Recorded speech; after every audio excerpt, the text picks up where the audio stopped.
अस्सलामुअलैकुम वरहमतुल्लाहि वबरकातुहु ngasi कुर्बानी की matangda magi ahkam habitare कुर्बानी तौबगी ruling ahkam asi kari kari no karam tौबदबनो हाइबदुगी matangda sumna khaminasi Allah ki rasul na tambiram me madudi akoina arabic to udhiya haine urdu da कुर्बानी है अखोइन खंगनरे asi कुर्बानी तौबदबगी मी की matangda हाइबदी कुर्बानी तौबदब मी मोइतारगदी masam makhuzin amudi unsada karigumba amut lawtholidabani masi karam matamdagi tawgadagi haibadu zilhijja ki tarani panmu nimittagi hauna ngakani masigi kanglona se masing matangda hadisa samilai nakoina zilhijja ki tha gi ahama tha o matamda karigumba nakoi kana gumba amana udhiya tawge ninglabadi haibadi qurbani tawge ninglabadi mi adu makhuzin masam kaludabani udhiya adu tawdir foba haibadi qurbani adu tawdir foba atopa pawdam amadana sumna hai mana magi unsadagi karigum pot amata lawthoidabani masamdagi natraga unsadagi oraso masi koi sai muslim dagi ni istat ki mari galona biri koi aduga hari wafam singa se karigumba yumda haji nataba singna qurbani tawbi oragadi masi mari linade hadisa sida palli basi haji singdagi ni matangdani haji singna ada qurbani tawgadaba singadugi matangdani aduga kanagumbagi anaba asok apan gmailina khujin nadraga sam kaktab yadragadi adu tawbada akaiba kasu laite adugi komthokpi hajki manungda lairiba singna zilhijja gi tarani panbada iruza majja thokpa masam singdokpada akaiba laite adagi sarta khara muke yengminasi karigumba nipa amana udhiya gi wakhal tawdre aduna maram murga mana zilhijja gi tarani panbagi manungda masam khujin de katlure khudam moina nipam na jilija gi humni subada natraga mangane subada masam kuyen katlure adu ko na udhiya tawge ninglakle adu ragadi mana khanba matam adudagi hona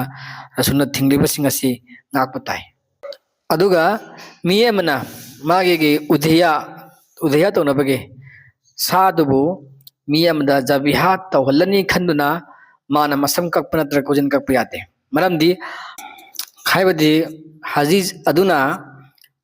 masa mang sadu leloroi qurbani tororoi haidi jabiha tororoi leloroi khanduna atuba mi amna mai damaga to bi khargani haiduna mana mangjuna sam kakthatpa kujin kakthatpa haibadu yade haibani jabiha to bagi matang da Allah rasul Muhammad sallallahu alaihi wasallam na toroman niyat adu karino haibadu sumena lai Allah gi mingda Allah na achawbani masi ai isage amasung aigi ummat ki udhiya tawdaba singi haibat si sai timji degini haibat lai rasulna qurbani tawbase mahaki amasung ummat ki haina mana wakhal thamaga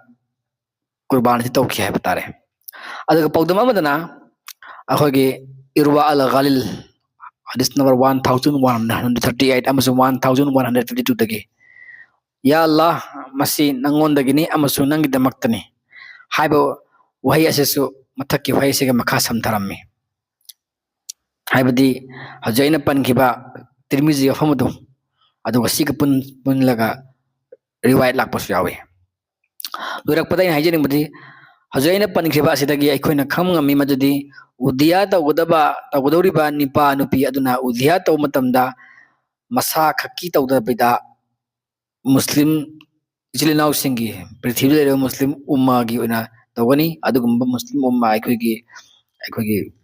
lejidraba ngamjidraba akhoi sing adugi khallaga akhoi sing adugi kathok makhoi sing gi mingda haibadi thamoi chawthokpa pikchandaba adugi wani aduga udhiya tawba miduna umma gi oina tawbi haiduna muslim umma na zilhijja gi tarani panba asigidama khujin masam kakpa yade haibadi lali maramdi madu udhiya tawdoriba midu khaktagini haibadi haji adu khaktagini umagi haibadudi mi adugi mathamoi chawba amasung sawabkini maramdi jabiha tawbada sa asigi ikheng sing natraga sadong adu natte Allah da yawdoribadu sumadi udhiya tawba midugi mathamoi adugi dharma chenba aduni masi Quran gi sura ꯀꯨꯟꯅꯤꯊꯣꯏ ꯁꯨꯕ ꯁꯨꯔꯥ ꯑꯜ ꯍꯖꯒꯤ ꯑꯌꯥꯠ ꯀꯨꯟꯊ꯭ꯔꯥ ꯇꯔꯦꯠꯇꯒꯤꯅꯤ ꯑꯗꯨꯅꯤ ꯑꯩꯈꯣꯏꯅ ꯀꯨꯔꯕꯥꯅꯤ ꯇꯧꯕ ꯃꯇꯝꯗ ꯊꯃꯣꯏ ꯁꯦꯡꯅ ꯑꯜꯂꯥꯍꯕꯨ ꯅꯨꯡꯁꯤꯕ ꯑꯜꯂꯥꯍꯒꯤꯗꯃꯛꯇ ꯈꯜꯂꯒ ꯑꯜꯂꯥꯍꯒꯤ ꯔꯁꯨꯜ इब्राहिम अलैहिस्सलामना तौरम्मिबा अदुगुमना अखोइगी पुक्चेलसु सेम ngamnaba hotnaba